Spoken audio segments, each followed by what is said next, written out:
오늘은 예언의 은사에 대해서 잠시 은혜를 나누도록 하겠습니다. 고린도전서 14장은 방언과 예언에 대해서만 이야기하고 있어요. 그래서 두 은사를 계속 교차적으로 설명하고 있습니다. 근데 오늘 말씀을 보면 이 하나님의 이 은사들은 온전한 것이 올 때까지 계속해야 된다. 그렇게 이야기하고 있어요. 온전한 것이 무엇인가? 우리 13장 안 읽었지만 13장 실제로 보면 10절 9절 10절 우리 같이 한번 읽어보겠습니다. 시작. 우리는 부분적으로 알고 부분적으로 예언하니 온전한 것이 올 때에는 부분적으로 하던 것이 패하리라. 그래서 온전한 것이 올 때에는 부분적으로 하던 것이 패하게 된다. 그럼 온전한 것이 뭔가? 이게 이제 좀 논란이 있었는데 온전한 것이 성경이다 이렇게 이야기하는 사람들이 있었어요. 성경 말씀이 이제 정경 구약 39권 신약 27권 그래서 성경 66권으로 완전히 확정이 되었을 때 그때는 이제 이 하나님의 말씀이 성경으로 완성이 되었기 때문에 완성이 되었기 때문에 은사들이 중지되었다. 그렇게 이야기하는 은사 중지론자들이 있어요. 그래서 온전한 것이 뭐냐? 성경이 완성된 것을 이야기한다. 이렇게 이야기하고 있어요. 근데 사실은 그렇게는 볼 수 없고 그건 사실이 아니에요. 하나의 설에 불과한 것이죠. 여기서 온전한 것이라는 것은 예수 그리스도의 재림을 이야기하는 거예요. 예수님의 재림. 예수님께 재림하시면 우리 다 예수님의 신부로서 천국에 올라가게 되면 천국에서는 은사들이 필요가 없어요. 오직 사랑의 은사만이 남는다 그랬어요. 그래서 13장 1절에서 보면 이렇게 이야기합니다. 내가 사람의 방언과 천사의 말을 할지라도 사랑이 없으면 소리나는 구리와 울리는 꽹과리요. 여기서 방언 나오죠. 방언을 천사의 말이라 이렇게 이야기하기도 하는데 이게 사랑이 없이 하는 것은 시끄러울 뿐이다. 시끄럽다. 울리는 꽹과리와 같다. 그렇게 이야기합니다. 2절에도 내가 예언하는 능력이 있어 모든 비밀과 모든 지식을 알고 또 산을 옮긴 만한 모든 믿음이 있을지라도 사랑이 없으면 내가 아무것도 아니요. 예언과 믿음과 또 지식이 있다 할지라도 사랑이 없으면 아무것도 아니다. 3절에도 보니까 내가 내게 있는 모든 것으로 구제하고 또 내 몸을 불사르게 내줄지라도 사랑이 없으면 내게 아무 유익이 없느니라. 그래서 믿음, 소망, 사랑 이 세 가지는 항상 있을 것인데 그 중에 제일은 사랑이라 이렇게 이야기를 하고 있어요. 13절에 보니까 그런즉 믿음, 소망, 사랑 이 세 가지는 항상 있을 것인데 그 중에 제일은 사랑이라. 우리가 은사도 예수 그리스도께서 재림하시면 더 이상 우리가 은사를 쓸 곳이 없다. 은사가 더 이상 필요가 없게 돼요. 그래서 온전한 것이 오게 되면 모든 것이 완전해지기 때문에 우리가 예수 그리스도 재림하시기 전까지는 열심으로 우리가 은사를 구하고 그 은사를 통해서 하나님 앞에 영광을 돌리고 교회를 세우고 또 덕을 세우는 그런 일을 해야 된다 이 말이에요. 그래서 은사를 우리 주신 것입니다. 할렐루야. 그래서 오늘 은사에 대해서 알아볼 때 첫 번째로 오늘 예언의 은사잖아요. 첫 번째로 예언이란 무엇인가? 예언의 내용은 어떤 것인가? 이런 의미도 돼요. 예언이란 어떤 것인가?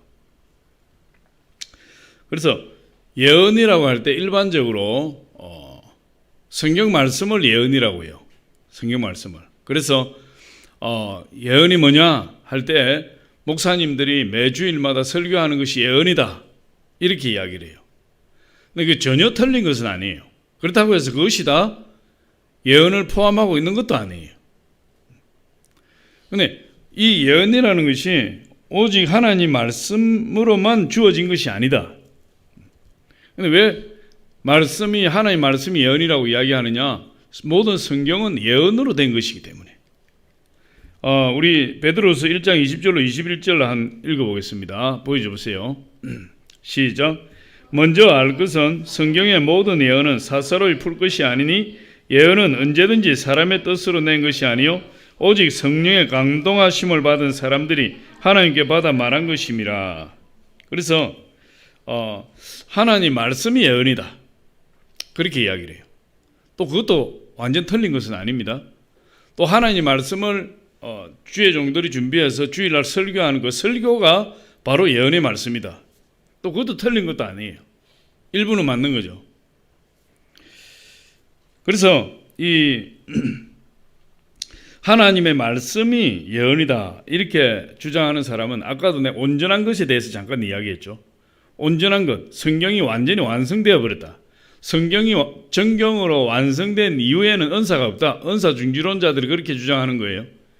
그러니까 성경이 예언의 말씀이다 하고 주장할 때는 성경이 정경화 작업이 끝났다는 것을 전제하는 거예요. 그래서 성경이 완성되었다는 것은 은사 중지론자들이 더 이상 은사나 기적은 없다. 오직 성경이 모든 것을 다 이야기하고 있기 때문에 그렇다. 그렇게 주장하는 거예요. 조금 복잡해진 것 같은데. 여러분 이해하시는 거죠? 이해가 잘 안 됩니까? 지금 이 해가 가고 있어요. 저 해가 이제 오고 있습니다. 다시 한번 이야기하면 성경이 예언이다 이렇게 이야기를 해요. 성경이 예언이다. 근데 이거는 완전히 틀린 것도 아니고 완전히 맞는 것도 아니에요. 일부는 맞고 일부는 안 맞다 이 말이에요. 성경이 예언으로 성령으로 기록이 되었으니까 예언의 말씀이니까 예언이다. 그러나 그것을 성경만이 예언이다 이렇게 주장할 때는 뭘 전제로 한다는 거죠? 은사 중지론자들이 성경 이외에는 은사와 기적이 없다는 것을 전제한다 이 말이에요. 그런데 우리가 예언을 한다는 것은 우리가 살아가는 어떤 특별한 상황에서 우리에게 다가오는 어떤 특별한 일들, 그건 성경에 기록되어 있지 않잖아요. 근데 그걸 다 우리는 하나님의 말씀, 하나님의 그 인도함을 받을 수가 있는 거죠. 그게 이제 예언에 포함된다 이 말이에요. 그러니까 성경을 벗어난 우리 실생활에 필요한 인도함을 받기 위한 예언들이 있다는 거죠. 이게요. 그래서 고린도전서 14장 24절로 25절에 보면은 이 예언의 기능에 대해서 이렇게 이야기하고 있습니다. 마음에 숨은 일들이 드러나게 되는 것. 마음에 숨은 일들. 우리 마음에 숨은 것들은 성경에 기록되어 있지 않잖아요. 내가 은밀한 죄를 가지고 있다든지 또 어떤 내 혼자만이 겪고 있는 큰 환난 가운데 내가 위기 가운데 처해 있다든지 뭐 그런 것들은 성경이 이야기하고 있지 않아요. 그런데 하나님의 말씀은 그런 것들을 드러내기도 하시거든요. 우리의 은밀히 가지고 있는 죄도 드러내기도 하세요. 우리 환난 가운데 고난 가운데 내 혼자만 끙끙거리고 있는 그 문제들을 성령께서 터치하셔서 그 문제를 해결하시기도 하고 또 다른 사람에게 알게 하셔서 중보기도 하게도 하시는 거죠. 그러니까 그런 예언의 기능들이 있다는 거예요. 그런데 이 예언은 하나님께 영광을 돌리게 하기 위해서 예언의 은사를 주신 것이고 또 성도를 건면하고 세워지고 격려하는 그런 일들을 하도록 또 예언을 주셨다. 그런데 예언이 상당히 좋은 것입니다. 오히려 사도 바울은 방언보다도 예언에 대해서 더 높게 평가하는 부분이 있어요. 그렇다고 해서 방언을 예언보다 못하다 이건 아니에요. 그런데 예언을 굉장히 높게 평가하고 있죠. 예언의 은사를.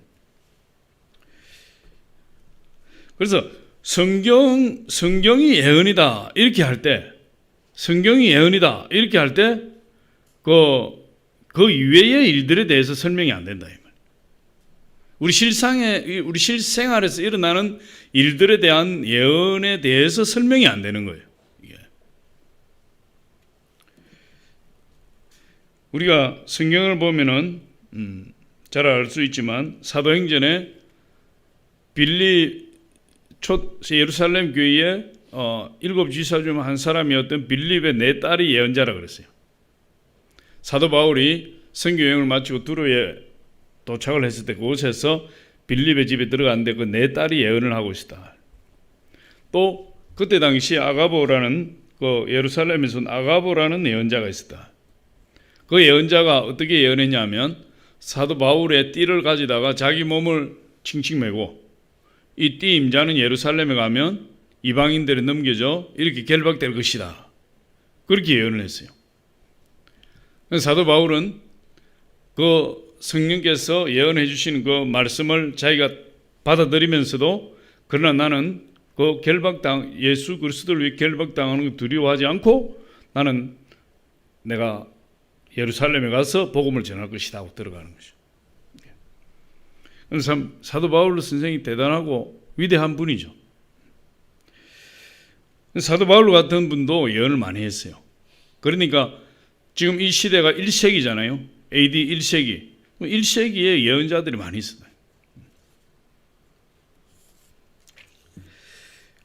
그래서 우리 고린도전서 14장 24절로 25절 보면 우리 같이 한번 읽어보겠습니다. 고린도전서 14장 24절에서 25절 시작. 그러나 다 예언을 하면 믿지 않은 자들이나 알지 못하는 자들이 들어와서 모든 사람에게 책망을 들으며 모든 사람에게 판단을 받고 그 마음에 숨은 일들이 드러나게 되므로 엎드려 하나님께 경배하며 하나님이 참으로 너희 가운데 계시다 전파하리라. 그러니까 예언을 하면 사람들이 책망을 받게 되고, 책망을 받는 건 죄 때문에, 숨겨진 죄 때문에 책망을 받겠죠. 책망을 받게 되고 또 판단을 받게 되고 그 마음에 숨은 일들이 드러나기 때문에 그렇다는 거예요. 그런데 내 혼자 은밀하게 가지고 있던 그런 일들이 예언의 은사를 가진 자에 의해서 다 드러날 수가 있다. 예언의 은사를 가진 자에. 그런 것은 성경에 기록되어 있지 않으니까, 우리 개인사가 성경에 기록되어 있지 않으니까. 그래서 마음에 숨은 일들이 드러나게 되므로 하나님께 경배하고 또 참으로 하나님 너희 가운데 계신다 전파되라. 하나님의 살아계신 역사가 증거되기도 하고 그런 거예요. 그러니까 우리 마음에 숨은 일들이라는 것은 우리 마음속에 깊은 비밀들이라고 이야기할 수 있다. 깊은 비밀. 나만 알고 있는 깊은 비밀들. 그 아까 말씀드렸지, 숨겨진 제약일 수도 있고 내 인생 큰 문제가 될 수도 있고 또 하나님의 교회를 통해서 하나님이 원하시는 어떤 그건 특별한 순종일 수도 있다. 내가 하나님 앞에 작정을 했는데 하나님 앞에 서원을 했는데 내가 그 서원을 지키지 않고 지금까지 지내왔다. 그런데 하나님이 그 서원을 예언을 통해서 드러나게 해버리셨다. 내가 10년, 20년 지나와서도 하나님 앞에 서원한 것을 내가 아직도 지키지 못하고 있었구나. 그런 거는 성경에 기록되어 있지 않으니까 우리 마음속에 깊이 숨겨져 있던 것들이 드러나게 된다. 요한복음 1장에 보면 나다나엘이 예수님과 대화하는 장면이 있어요. 그때 예수님께서 나다나엘이 무화과 나무 아래에 있는 것을 내가 보았다 이렇게 이야기했어요.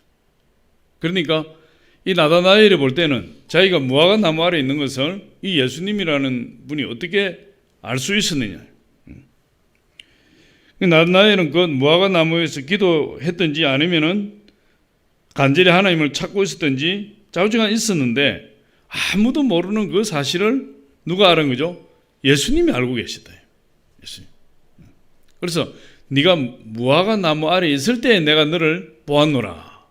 그러면서 제자로 부르셨거든요. 그러니까 나다나엘이 그때 그 예수님이 나다나엘이 된 예언을 하셨을 때 나다나엘은 예수님을 향해서 당신은 하나님의 아들이십니다 하고 신앙 고백을 했대.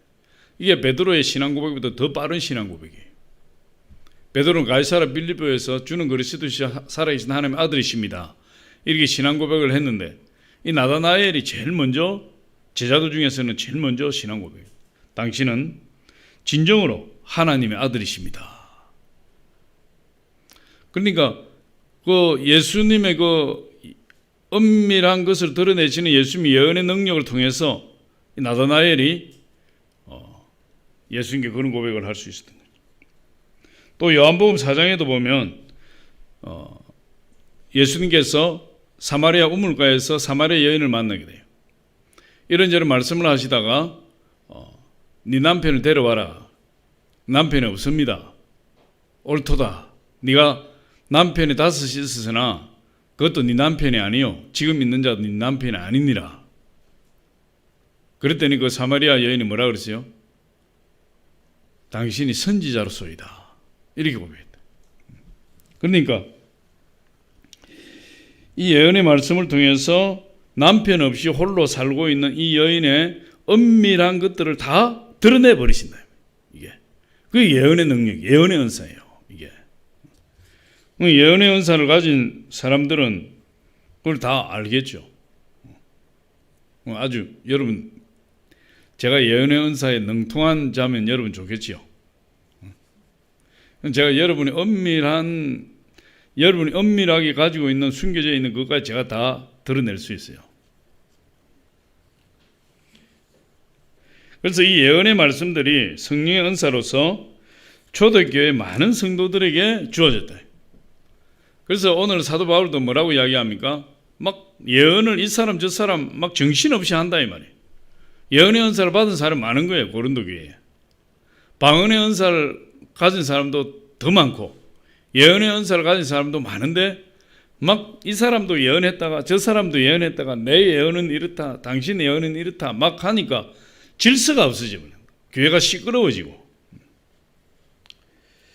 어쨌든 이 예언을 통해서 성도들의 삶과 그리고 교회에 대한 하나님의 의도를 드러내게 된다. 하나님의 선한 의지를 드러내게 된다. 예언의 은사가. 그래서 공동체 유익 때문에 그런 예언을 통해서 공동체가 세워지는 거죠. 교회가 세워지는 거죠. 든든하게 세워지는 거죠. 그것 때문에 사도 바울이 방언보다 예언에 좀 더 치중하고 있다. 이렇게 볼 수 있어요. 그래서 이 예언의 내용은 무엇이냐 했을 때 꼭 성경책만 일컫는 것이 아니고 그 예언을 통해서 그 사람의 마음에 숨겨져 있는 은밀한 것들을 다 드러내. 그게 바로 예언이다. 이제 이게 어떻게 보면 지식의 은사라는 것이 말씀의 지식의 은사, 그것도 어떤 사람의 그 내면에 있는 것을 알게 하시기 때문에 지식의 은사라고 하는데 그건 또 그렇진 않아요. 그건 예언에 속한 겁니다. 예언의 은사에 그 계시라고 이야기할 수 있어요. 그 다음에 두 번째로 이 예언의 은사는 교회의 덕을 세운다. 공동체의 덕을 세우는, 교회 공동체의 덕을 세운다. 그래서 이 사도 바울이 굉장히 중요하게 여기는 거예요. 공동체가 우선이니까. 우리 방언은 누구의 덕을 세운다 그랬어요? 개인의 덕을 세운다 그랬죠. 방언하는 사람의 덕을 세운다. 그런데 방언하는 사람 개인의 덕을 세우는 것도 공동체의 덕을 세우는 거에 못지않게 중요해요. 왜 그러냐면 개인이 덕이 쌓여야, 믿음이 쌓여야 공동체 유익이 되기 때문에. 어쨌든 예언은 공동체의 덕을 세운다. 우리 고린도전서 14장 3절 한번 같이 읽어보겠습니다. 시작. 그러나 예언하는 자는 사람에게 말하여 덕을 세우며 건면하며 위로하는 것이요. 또 우리 14장 31절 우리 같이 한번 읽어봅니다. 시작. 너희는 다 모든 사람으로 배우게 하며 모든 사람으로 건면을 받게 하기 위하여 하나씩 하나씩 예언할 수 있느니라. 그래서 한 사람 한 사람 예언해서 그 예언하는 자는 예언하는 자의 제재를 받는다.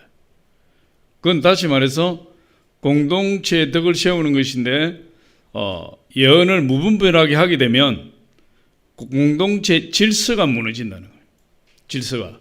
그래서 예언하는 사람은 예언하는 사람에게 제재를 받고 모든 것을 질서를 따라서 해야 된다.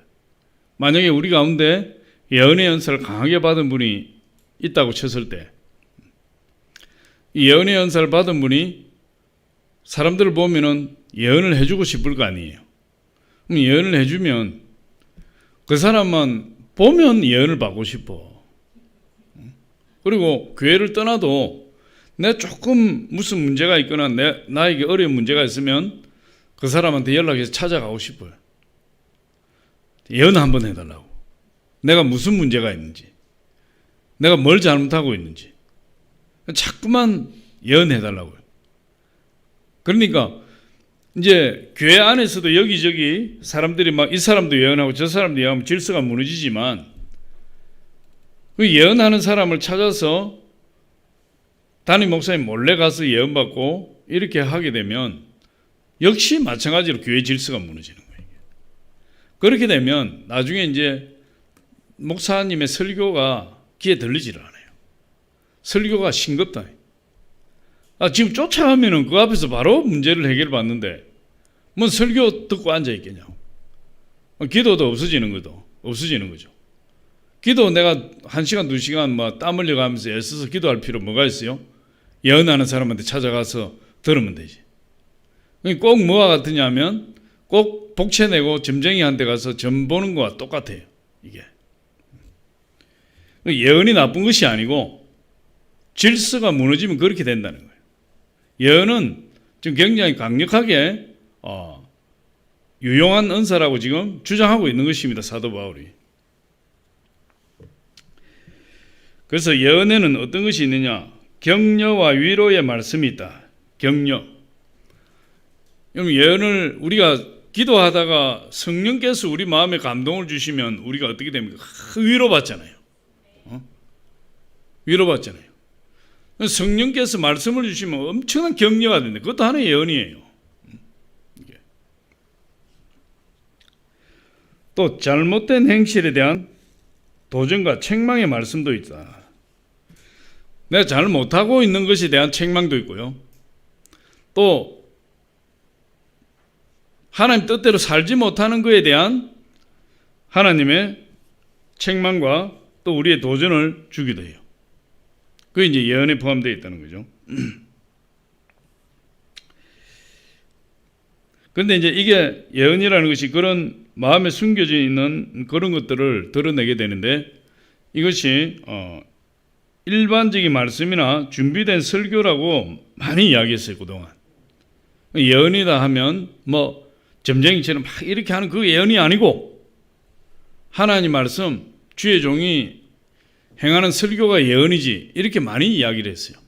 그러나 우리가 예언에 대해서 조금 더 들어가 보니까 사실 그것도 예언이지만 그것만이 아니라는 것이 지금 우리 알 수 있잖아요. 그러니까 이 구체적인 각 개인의 구체적인 상황과 관련된 계시의 말씀이 임한다. 예언의 은사를 받게 되면. 그래서 여러분들도 예언의 은사를 받기를 기도하세요. 할렐루야. 은사는 기도하면 성령이 나누죠. 은사는 여러 가지나 성령은 같으며, 한 성령. 직임은 여러 가지나 주는 같으며, 또 역사는 여러 가지나 하나님은 한 분이시고, 그렇게 해요. 그래서 은사는 누가 주시는 거죠? 성령께서 나눠주신다. 우리에게 직분을 맡기신 분은 누구죠? 이런 직분 저런 직분 여러 가지 직분을 맡기신 분은 예수님이시다. 또 그 가운데 많은 역사들이 일어나게 하시는 분은 하나님이시라는 거예요. 많은 은사가 있고 많은 직분이 있고 많은 일들이 있지만 그걸 나눠주시는 분은 한 분 성령님, 한 분 예수님, 한 분 하나님이시다. 그래서 우리 각 개인의 구체적인 상황과 관련된 그런 계시의 말씀이 바로 예언이다, 이렇게 이야기할 수 있어요. 이 구약의 이 선지자들 있죠. 우리가 뭐 새벽에도 예레미야 선지자 계속 공부하고 있고, 뭐 몇 개월 전에는 이사야 선지자에 대해서 공부했지만, 선지자들은 계속해서 예언의 말씀을 해요. 예언의 말씀 선포해요. 그러니까 그 예언의 말씀이 어디에서 오는 거죠? 하나님으로부터 오는 거죠. 하나님으로 받은 말씀을 선포하는 것이 예언이에요. 근데 이 구약의 예언은 크게 볼 때 두 가지예요. 하나는 뭐냐 하면 이스라엘 백성의 죄에 대한 심판의 예언이에요. 그 다음 두 번째로는 미래에 있을 하나님의 회복에 대한 메시지예요. 그러니까 크게 보면 심판과 회복에 대한 메시지가 나가는 것입니다. 구약의 선지자들 통해서. 그럼 신약 성경에서는 신약은 어떠한가? 신약에도 마찬가지인데 몇 가지로 크게 구분해 보면 이런 겁니다. 첫 번째로 하나님이 주시는 확신의 말씀이다. 예언이 하나님 주시는 확신의 말씀이다. 사도행전 23장 11절 우리 같이 한번 읽어보겠습니다. 사도행전 23장 11절 같이 한번 읽어봅니다. 시작. 그날 밤에 주께서 바울 곁에 서서 이르시되 담대하라. 내가 예루살렘에서 나의 일을 증언한 것 같이 로마에서도 증언하여야 하리라 하시니라. 지금 사도 바울이 로마에 가야 된다는 것을 로마에 가야 된다는 확신의 말씀을 주시는 거죠. 그래서 예언이 뭐냐? 우리가 확신의 말씀이다 이렇게 이야기할 수 있어요. 예언의 말씀이 주어지면 내 확신이 임한다. 확신이. 그래서 사도 바울이 자기는 가이사에게 재판을 받겠다. 그렇게 해서 배를 타고 로마로 가는 거예요. 그 말씀이 임했기 때문에.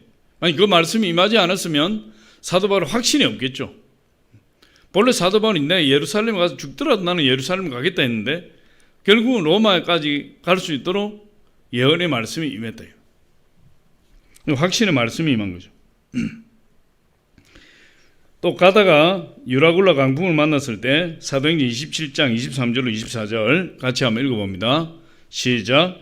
내가 속한 바 곧 내가 섬기는 하나님의 사자가 어젯밤에 내 곁에 서서 말하되 바울아 두려워하지 말라. 내가 가이사 앞에 서야 하겠고 또 하나님께서 너와 함께 항해하는 자를 다 내게 주셨다 하였으니. 유라굴라 강풍을 만나서 이제 죽게 되었을 때 사도 바울이 하나님께 기도하니까 네가 가이사 앞에 서야 되기 때문에 내가 너를 지켜주겠다. 그래서 사도 바울이 담대하게 그 노예들과 선장에게 선포한 거죠. 화물에 손해는 있을지라도 우리 중에 한 사람도 죽지 않습니다. 그래서 멜리데섬에 착륙을 해서 그곳에서 회복하고 로마로 떠났다. 그런데 이런 예언의 말씀이 임하게 되면 우리 마음속에 뭐가 임하는 거죠? 확신이 임한다. 확신. 예언의 말씀이 임하는. 확신이 생겨서 뒤로 물러가지 않는 겁니다. 그냥 앞을 향해서 달려가는 거죠. 우리 주님을 바라보고 달려갈 수 있는 그 힘이 어디에서 나오느냐? 이런 확신의 말씀이 주어졌을 때. 제가 주의 종으로 부름받았을 때도 그 확신의 말씀이 딱 주어지니까 뭐 사역을 하든 안 하든 나는 주의 종이기 때문에 그 확신 때문에 하나님을 떠나지 못하고 주의 종의 길을 벗어나지 못한다. 확신 때문에.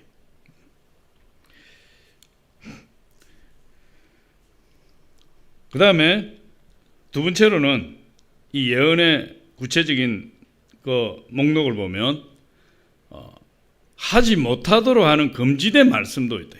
하지 못하도록 하는. 사도행전 1장 4절 우리 같이 한번 읽어보겠습니다. 시작. 사도와 함께 모이사 그들에게 분부하여 이르시되 예루살렘을 떠나지 말고 내게서 들은 바 아버지 약속하신 것을 기다리라. 예루살렘을 어떻게 하라고요? 떠나지 말라. 떠나지 말라. 예언의 말씀이 그렇게 임하는 거예요. 예루살렘 떠나지 말라. 지금 예루살렘이 어떤 곳이죠? 굉장히 위험한 곳이에요. 로마 군병들이나 대제사장들에게 발각이 되면 이 제자들도 예수님처럼 십자가에 못 박혀 죽게 될 그런 위기를 처하는 거예요. 야고보 사도가 목이 잘려 죽었죠. 베드로가 감옥에 갇혀서 죽기 직전에 천사가 탈출시켜서 구출됐죠. 그러니까 지금 예루살렘에 있는 것은 상당히 위험한 그런 상태예요. 그런데도 예언의 말씀이 있다. 예루살렘을 떠나지 말라. 예루살렘을. 금지의 말씀을 주신다. 하지 말라. 이런 말씀을 주시는 거죠. 그 다음에 우리 사도행전 21장 4절도 한번 같이 읽어봅니다. 시작. 제자들을 찾아 거기서 이래를 머물더니 그 제자들이 성령의 감동으로 바울들로 예루살렘에 들어가지 말라 하더라. 이 마찬가지 아까 그 빌립 집사의 내 딸 그 두로에서 일어났던 일이에요. 그러니까 띠 임자를 예루살렘과 결박하니까 띠 임자를 향해서 가지 말라. 그래서 띠 임자가 누구죠? 바울이다. 그래서 이 바울들은 예루살렘에 들어가지 말라 하더라. 들어가지 말라. 금지하는 그런 예언을 주시는 거죠. 근데 사도 바울은 나는 가서 결박을 당하고 내가 핍박을 당할지라도 나는 하나님의 말씀을 전하는 것이 중요하다. 그래서 그 고난을 향해서 가는 거예요. 예언이 임했지만, 근데 그 예언이 임했지만 사도 바울은 그 자기 사명을 가지고 불 속으로 뛰어드는 것입니다.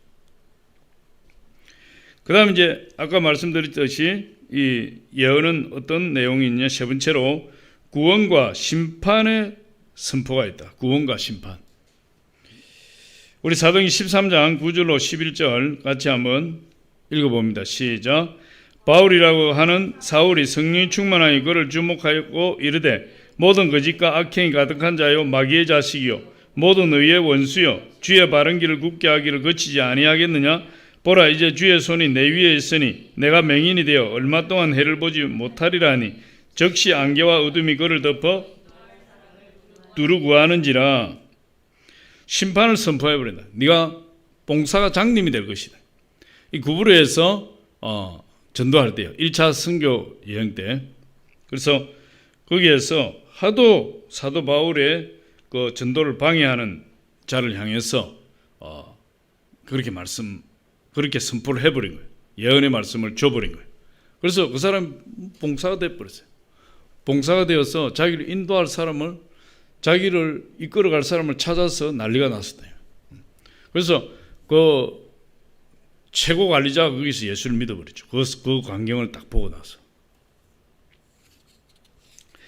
그 다음에 이제 계시록 14장 13절 한번 같이 읽어봅니다. 시작. 또 내가 들으니 하늘에서 음성이 나서 이르되 기록하라. 지금 이후로 주 안에서 죽는 자들은 복이 있도다 하시매 성령이 이르시되 그러하다. 그들이 수고를 거치고 쉬리니 이는 그들의 행한 일을 따름이라 하시더라. 그래서 완전 이제 구원에 대한 선포예요.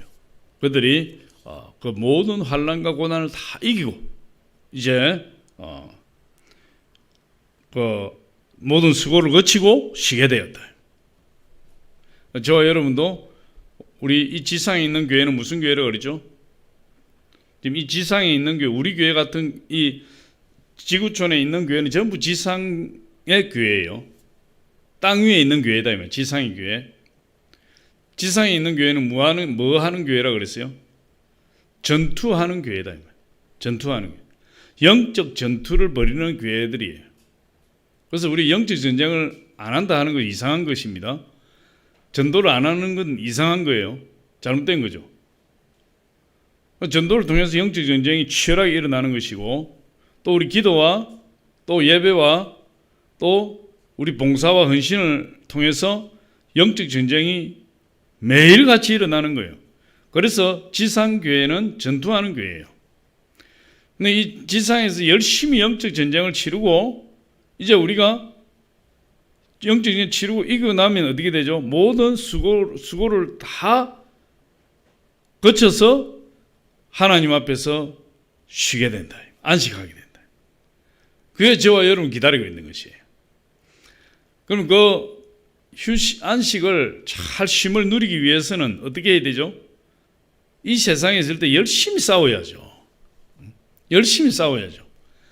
이 세상에서 농부가 봄, 여름, 가을 동안 열심히 땀을 흘리면서 일을 하고 추수를 딱 해놓고 나면 겨울에 푹 쉴 수 있어요. 열심히 했기 때문에. 그런데 봄, 여름, 가을 배짱이처럼 놀러 다니고 노름하러 다니고 일하는데 쳐다보지도 않고 그렇게 봄, 여름, 가을을 보낸 사람은 겨울에 할 일이 없어서 놀고 쉬어도 편안하게 쉴 수가 없어요. 편안하게 쉴 수가 없죠. 우리가 일주일 동안 열심히 직장에서 일을 하고 주일날 하루 쉬는 것이 그렇게 꿀과 같이 달다 이 말이에요. 근데 일주일 내내 직장 안 가고 노는 사람이 주일날 하루 쉰들 더 피곤하고 괴롭다 이 말이에요. 더 피곤하고 괴로운 거죠. 그러니까 우리는 전투하는 교회이기 때문에 이 세상에 우리가 있을 동안에 열심히 싸워야 돼요. 열심히 전도해야 되고 열심히 기도해야 되고 나에게 주어진 사명을 열심히 감당해야 돼요. 그러면은 우리 주님 앞에 갔을 때 모든 수고를 다 거치고 참 안식을 누리게 되는 거예요. 그게 우리를 기다리고 있다. 근데 이 세상 게으른 사람은 그걸 누릴 수가 없어요. 우리 요한계시록 19장 9절도 한번 읽어봅니다. 시작. 천사가 내게 말하기를 기록하라. 어린 양의 혼인잔치에 청함을 받은 자들은 복이 있도다 하고 또 내게 말하되 이것은 하나님의 참되신 말씀이라 하기로. 그래서 이 세상에서 영적 전쟁을 잘 이긴 사람은 어디에 예수 그리스도의 신부가 되어서 혼인잔치에 들어가는 거예요. 혼인잔치에. 구원의 말씀이에요. 구원의 예언의 말씀이다. 이게. 그래서 참 저와 여러분은 미래가 창창한 사람들이에요. 우리는 할렐루야. 미래가 창창해야 소망이 있잖아요. 미래가 없는 사람은 그렇게 불행할 수가 없어요. 근데 우리는 미래가 장래가 보장되어 있으니까 장래가 보장되어 있는 사람은 현재 내가 그 고난을 이길 수 있는 거죠. 현재 어려움을 이길 수 있는 거죠. 현재 어려움을 이기지 못한다는 것은 왜 그래요? 미래가 보장이 안 됐다. 미래가. 저와 여러분은 아무리 낙심된 일이 많고 고통스러운 일이 많고 지금 내가 뭐 재정 문제 때문에 또 육신의 연약함 때문에 또 일이 풀리지 않는 그런 여러 가지 문제 때문에 고통을 당하고 힘든 일이 있다 할지라도 그것이 우리에게 큰 문제가 안 되는 것은 우리의 미래가 보장되어 있으니까 열심히 그 문제들과 함께 싸우고 예수 그리스도께 기도를 통해서 도움을 요청하고 그러면 그 문제들 다 해결이 되잖아요. 다 해결이 되고 우리는 진정한 안식을 누릴 수 있게 되고 예수 그리스도의 신부로 영원한 혼인잔치에 들어갈 수 있는 그런 미래가 보장되어 있으니까 얼마나 감사한지 모르는 거죠.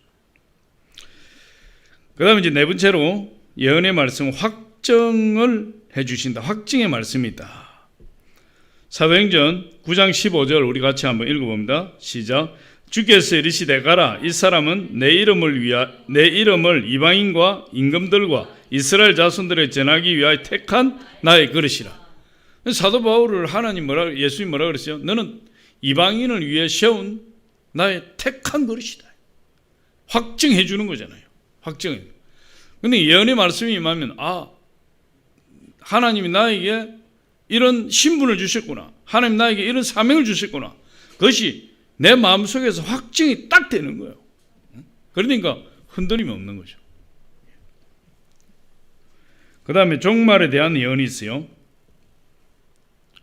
로마서 11장 25절로 26절 같이 한번 읽어봅니다. 시작. 형제들아 너희가 스스로 지혜 있다 하면서 이 신비를 너희가 모르기를 내가 원하지 아니하노니 이 신비는 이방인의 충만한 수가 들어오기까지 이스라엘이 더러는 우둔하게 된 것이라. 그리하여 온 이스라엘이 구원을 받으리라. 기록된 바 구원자가 시온에서 오사 야곱에게서 경건하지 않은 것을 돌이키시겠고. 그러니까 이 마지막 때가 언제냐?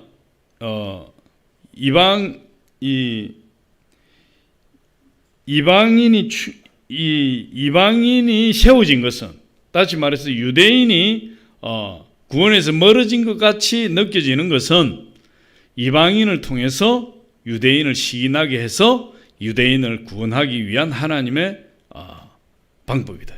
이게요. 그러니까 나중에는 어떻게 되느냐?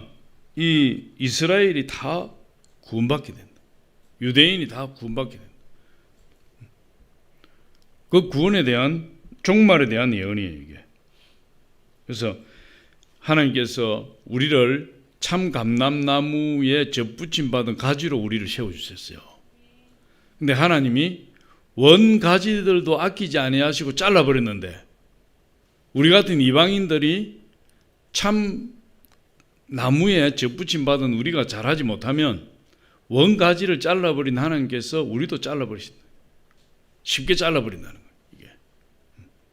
그러니까 우리는 더 유대인들보다도 더 열심히 하나님을 붙들고 더 열심히 하나님 말씀에 순종하며 더 우리는 십자가를 붙들고 예수 보혈을 의지하고 나가야 돼요. 이게. 그래서 이 예언이 임하게 될 때 여러 가지가 이제 주어지는데 확신의 말씀이 주어지고 금지의 말씀도 주어지고 구원과 심판의 선포의 말씀도 주어지고 확정의 말씀도 주어지고 종말에 대한 예언도 주어지게 되었다. 그러니까 그것들이 성경에 있는 것도 있지만 없는 것들도 많이 있다 이 말이에요. 그런 것들이 다 예언의 은사에 포함되어서 우리를 세우기도 하고 우리의 경고하기도 하고 우리의 마음속에 있는 비밀한 것들을 드러내기도 한다. 그게 예언의 말씀의 은사예요. 예언의 은사예요. 사도 바울은 자기 자신에 대해서 예언을 많이 했어요. 자기는 환난이 기다리고 있고 연단이 기다리고 있으나 그렇게 성령께서 말씀하시나 자기는 그 길을 포기하지 않고 가리라. 그런 예언도 많이 했어요. 그리고 자기가 로마 감옥에서 풀려 나와서 계속해서 복음을 전할 것이다 하는 예언도 했어요. 그래서 빌립보서라든지 이런 편지를 보면 내가 곧 너희를 보기를 원하노라. 로마 감옥에서 쓴 편지거든요. 그러니까 로마 감옥에서 나가서 곧 내가 전도하러 갈 것이다. 이런 예언들도 많이 있죠. 사도 바울이 이 방언보다 예언을 더 많이 권면한 이유가 이제 어느 정도 드러나는 거죠. 이 예언의 은사가 굉장히 중요하다. 방언은 개인의 덕을 세우지만 가장 독특한 것이 예언은 교회 공동체의 덕을 세운다. 사람을 세우는 거죠. 방언은 개인의 덕을 위해서 하는 거지만 예언은 다른 사람의 덕을 세운다 이 말이에요. 그래서 예언의 은사가 사람들을 세워주고 격려하고 위로해 줄 뿐만 아니라 교회의 덕을 세우기 때문에 사도 바울이 예언의 은사를 더 많이 강조했다. 더 어떻게 보면 더 소중하게 더 귀중하게 방언보다 더 귀중한 듯이 이야기를 한 이유가 교회의 덕을 세우고 사람들을 권면하고 세우기 때문에 그렇다. 우리 오늘 본문 말씀인데 고린도전서 14장 3절로 4절 우리 같이 한번 읽어봅니다. 시작. 그러나 예언하는 자는 사람에게 말하며 덕을 세우며 권면하며 위로하는 것이요 방언을 말하는 자는 자기의 덕을 세우고 예언하는 자는 교회의 덕을 세우나니. 그래서 고린도전서 14장은 계속 방언과 예언만 막 비교해서 나가는 겁니다. 그 정도로 방언의 은사가 질서를 많이 어지럽혔고 그때 당시에 고린도 교회에 또 예언의 은사 그만큼 중요하지만 예언의 은사도 그 정도로 무질서하게 고린도 교회에 남용되고 있었다. 그런데 그 두 은사가 참으로 중요한 거죠.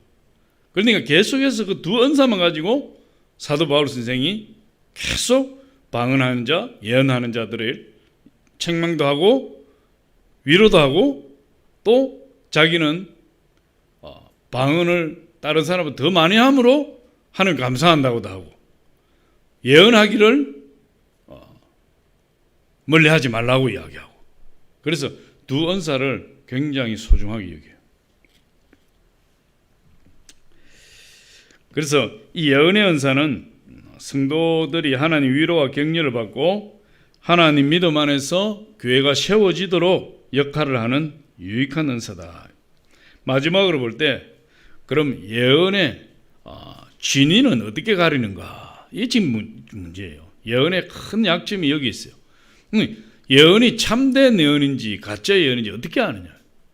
그거를 가려야 될 거다. 그러니까 지금도 예언하는 사람이 얼마나 많아요. 근데 예언하는 사람들이 뭐라고 이야기하냐면 10가지 예언해가지고 2-3가지만 맞으면 잘한다고 이야기하거든. 그러면은 두세 가지 맞으면 7개, 8개는 그럼 가짜라는 거야? 그런 예언은 누구도 하겠는데, 나 하면 50%는 난 자신 있는데. 그렇지 않아요? 점쟁이도 가면은 뭐 10가지 중에 한 두세 가지는 대충 그 사람만 인상 보고 관상 보고 막 그 사람 분위기 보고 옷 입은 거 보면 그냥 대충 이야기 던져도 한 50%는 맞는다.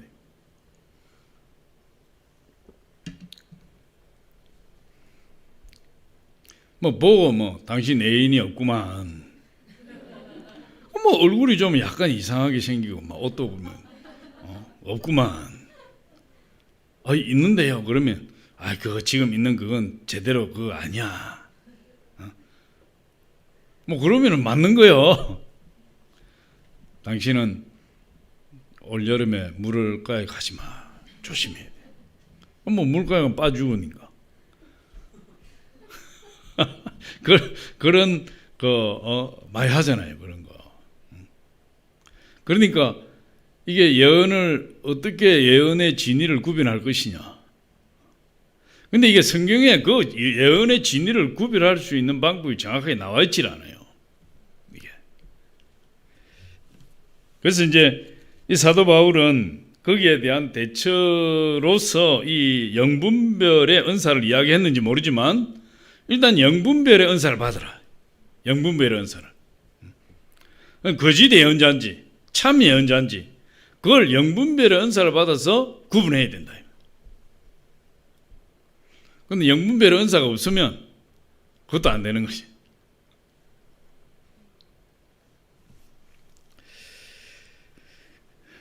그래서 이게 참된 예언인지 거짓된 예언인지 이걸 어떻게 알 수 있느냐. 시간이 흘러봐야 한다. 시간이 흘러서 그 예언이 성취되었으면 참 예언이고 그 예언이 빗나가 버렸으면 거짓 예언이에요. 그럼 그때까지 어떻게 기다릴 수 있느냐. 지금 당장에 우리는 예언의 말씀을 들었다면 내가 행동을 해서 순종을 하든지 아니면은 내가 판단을 해서 불순종을 하든지 둘 중에 하나를 해야 되는데 그 예언이 성취되기까지 어떻게 기다릴 수 있느냐. 그 전에 이미 모든 결판이 나버리는데 그럼 참된 예언인데 내가 이거 아닌 것 같아서 내가 순종하지 않고 가만히 있으면은 이 불순종이 되는 것이고 이 거짓 예언인 것 같아서 내가 또 뭐 좌우중에 이렇게 돼서 이렇게 되니까 안 했어 이렇게 되고 이렇게 돼서 안 하니까 저렇게 되고. 근데 예언이 성취될 때까지 기다려야 되는데 그 기다리기까지는 지금 내 실생활에 문제가 생긴다 이 말이에요.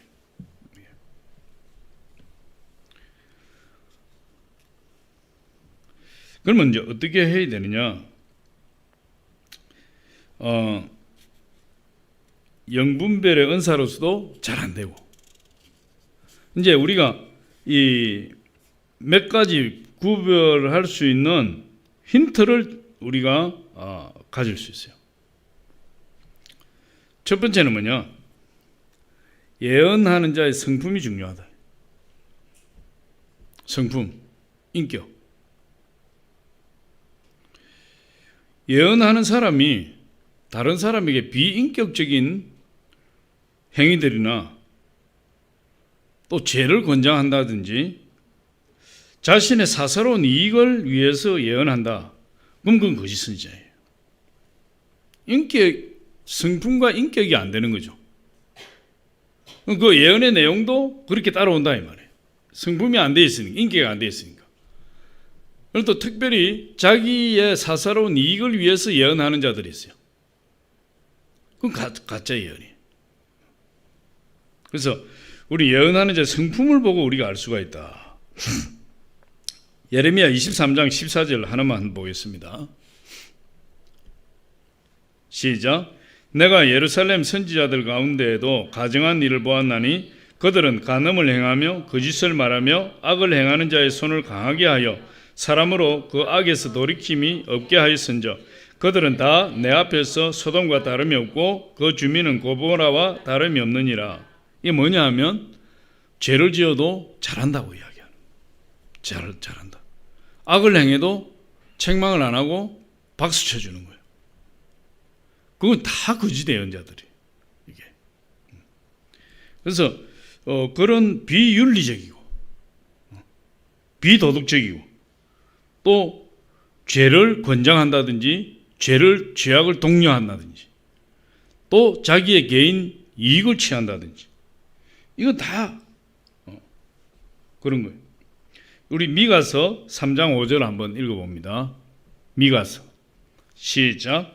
내 백성을 유혹하는 선지자들은 이에 물 것이 있으면 평강을 외치나 그 입에 무엇을 채워주지 아니하는 자에게는 전쟁을 준비하는도다. 이런 선지자에 대하여 여호와께서 이르시되 이 거짓 선지자는 어떻게 한다는 거죠? 자기에게 먹을 것 돈을 갖다 주면 평강을 예언하고 빈손으로 오면 전쟁을 예언해 버린다. 이게요. 사사로운 이익을 위해서 예언을 하는 거죠. 이건 다 거짓 선지자다. 거짓 예언자다. 거짓 예언이다. 우리 다 알 수 있는 거죠. 그럼 두 번째, 이 참 예언과 거짓 예언을 어떻게 구분할 수 있느냐? 이 예언의 말씀들이 성경에 비추어 보았을 때, 성경 말씀에 벗어나면 안 되는 거예요.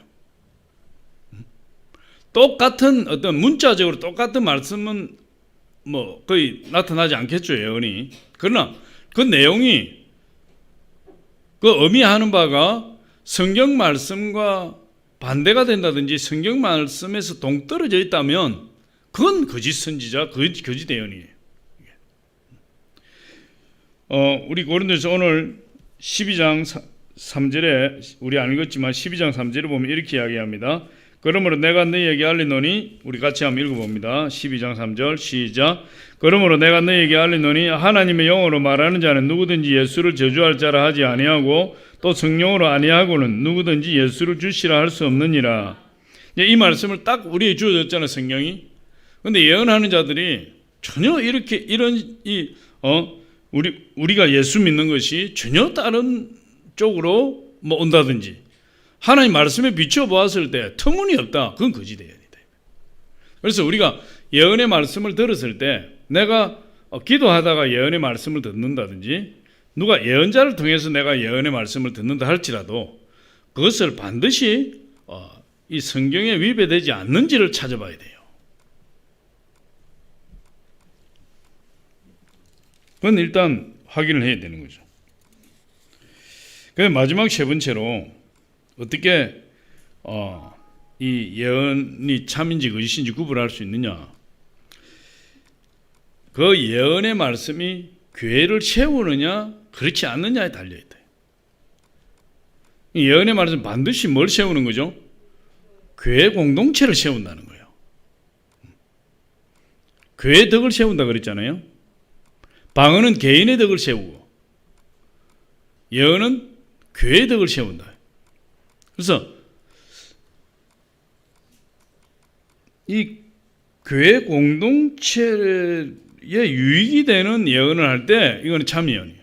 그러나 교회 공동체에 해가 되는 것이다. 이건 거짓 예언이에요. 하나님 그런 예언은 안 주세요. 교회 유익을 위해서 예언을 주신다 이 말이에요.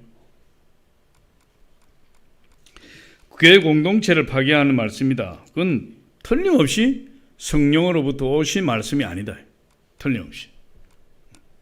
그래서 꼭 예언이 임하게 되면 만약에 우리 교회에 예언자들이 나타나게 되면 우리 교회가 더 영적으로 또 부흥적으로 풍성해져야 되고 성도들이 서로 사랑하는 사랑이 더 풍성해져야 되고 예언자들이 나타났는데 서로 시기하고 질투하고 패가 막 고린도 교회처럼 게바파, 아볼로파, 막 예수파, 바울파 이렇게 막 네등분으로 쪼개지고 그러면은 그건 거짓 예언이다. 참된 예언이 아니다. 예언자들이 나타나는 것은 오히려 더 질서가 정확하게 세워지고 교회가 오히려 그 예언자들을 통해서 더 풍성하게 더 크게 부흥이 되고 성도들의 심령이 완전히 회복되는 그런 역사가 일어나야 참된 예언이다. 이제 현대의 예언의 문제점이 이제 이런 거죠. 이게 참된 거냐, 거짓된 거냐. 그러니까 예언하는 사람들이 대부분 사사로운 예언을 많이 해요. 제가 볼 때는 사사로운 예언. 근데 사사로운 예언을 안 하면은 또 그 예언을 받는 성도들이 싫어해. 자기에게 해당되는 예언을 해주기를 원하는 거지.